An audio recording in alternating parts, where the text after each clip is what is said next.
All right, so the last thing we need to do in terms of converting our components is the main app class. All right, so we're going to be using useState here. So let's get rid of component and let's bring in useState. And I'm going to change the class of app to const app. And let's say equals, turn that to a function. And let's create our state without doing it this way by using useState. So we have users, right? So let's say const users, and we'll say set users, and say useState. And the default is going to be an empty array. So we're basically mimicking this, right? Users, the default is an empty array. We're going to do the same thing here. Let's copy this down a few times. And let's change this to, actually this will be just user, and this will be set user. And this will be an object. Okay, this next one will be repos. And we have set repos. And the default for that will be an array, so we can leave that.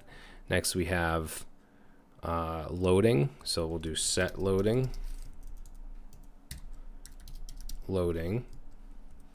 and the default for loading is false. Okay, and then we have alert, which the default is going to be null.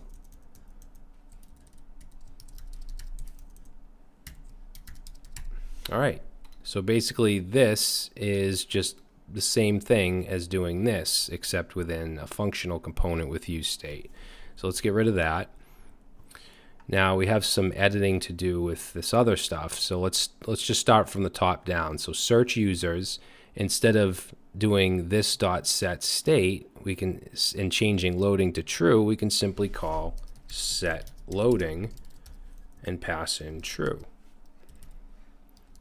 Right? And then let's see, we get our response from Axios, and instead of doing this, we're going to get rid of that, and let's say set users, which will set the user state, to res.data.items, which is our response, and then let's set loading back to false. So it's much more clear what we're doing with these methods: set loading, set user. I'm sorry, that should be set users. And then let's see what else. We have our get user. Again, we're going to just set loading to true. I'll just copy this. So set loading to true, make our response here, or, sorry, our request. Then we'll set loading to false, and let's set our user to res.data. Okay, same thing with repos. We're going to get rid of that. Set loading to true, and then down at the bottom, set loading to true after we set repos to the response. Okay, and then clear users, which is right here.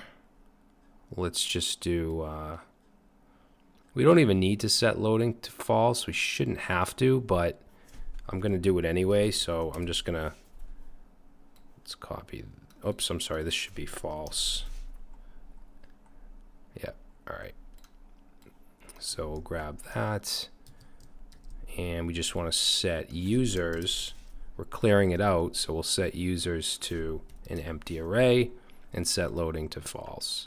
Okay. So for set alert, instead of this dot set state, we can just simply say set alert, and we can pass this in. I'm sorry, this.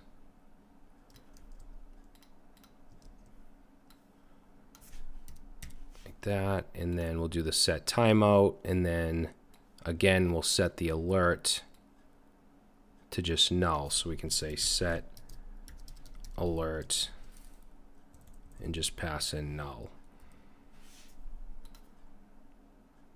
All right, so that should work. Now there's no render, so let's make sure we get rid of the render, which ends right here. rid of that. We no longer need to pull this stuff from this dot state because there is no this dot state. It's all clearly defined right here. And we're just passing the same stuff in. This, we want to get rid of this dot state. Just pass an alert. What else? We no longer need this dot search users. We don't need this dot anything.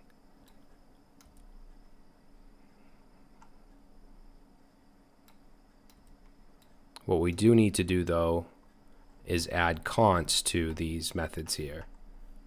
So search users, because they're not methods, I should say functions. They're not methods that are part of a class anymore. So we need to declare them.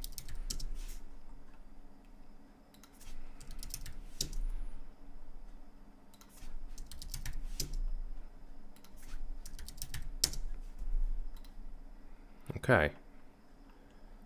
So that was quite a few changes, but this should work. Users.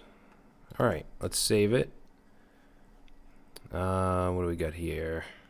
Parsing set alert has already been declared. Where did I do that?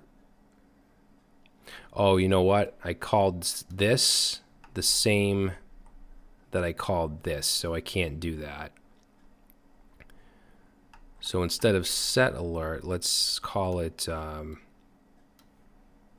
should we call it? Show alert? Yeah, show alert. And then we just have to pass that in down here. Where is it? Right here. Right here, show alert. This can stay set alert because that's part of the props of this component, but the method we want to call here needs to be called something different. So let's save that. Good. And let's try it out. Okay. Good. Let's clear it up. Let's try to submit, and everything works absolutely fine. All right, so we've successfully converted our application from classes to functions using useState and useEffect. Now, this still is not ideal because we don't want to clutter this app.js file up with all this stuff. Especially, imagine if this was a much larger application where we were making all kinds of calls, you know, different resources and stuff like that.